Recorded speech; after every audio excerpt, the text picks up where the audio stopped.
دا د پاکستان تر ټولو لوی ښار کراچۍ ده چې د وخت تیریدو سره پکې د کثافاتو یا کچرې زیاتوالی او د هوا ککړتیا د خلکو ژوند اغیزمن کړی دی.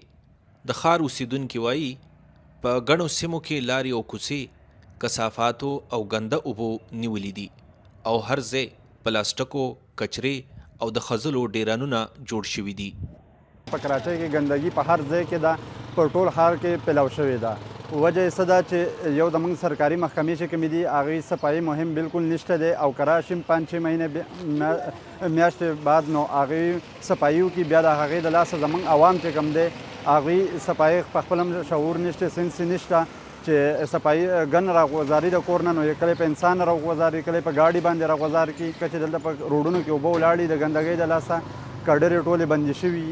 د هوا د څېړنې د سویټزرلینډ ایر کوالټي منیټرینګ کمپنۍ په خپل تازه راپور کې پاکستان په 2015 کال کې د نړۍ تر ټولو زیات د هوا ککړتیا لرونکي هیواد بللی دی، چیرې چې د خطرناکو وړو ذرو کچه د نړیوال معیار څخه تر 14 چنده پورې لوړه ثبت شوې ده.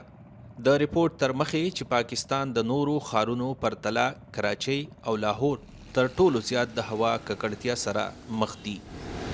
دا ټوله کچره ده، د نه سامنے دا کوم چې دي د مخامخ دوکانونه دي، دا ماشومان دلته لویږي په دې کې، په دې کچرو کې او د دې نه مختلف قسمه بیماریان پیدا کېږي. که موږ هسپتال ته وګورو، هسپتالونه چې دي هغه د بیمارانو ډک دي.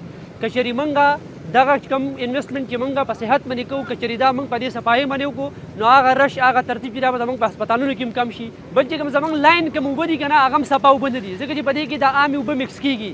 کوم چې د ولاړې اوبه دي، دا کوم د بارانه یا د کډرو د اوبه چې دي دا په دې لاینونو اوبو کې مکس کېږي، هغه اوبه هم زموږ صفا اوبه موږ ته نه میلاویږي. د کراچۍ د ښاروالۍ انتظامیه وایي هره ورځ په ښار کې شاوخوا 15,000 ټنه کچره پیدا کیږي. د دوی په وینا د ښار آبادي ورځ تر بلې زیاتیږي. په ګڼو سیمو کې غیر قانونه آبادۍ جوړې شوي دي چې پکې د کچرې، ګنده اوبو ویستلو، لارو کوڅو پاکو ساتلو لپاره حکومتي لارښوونې نه عملي کیږي.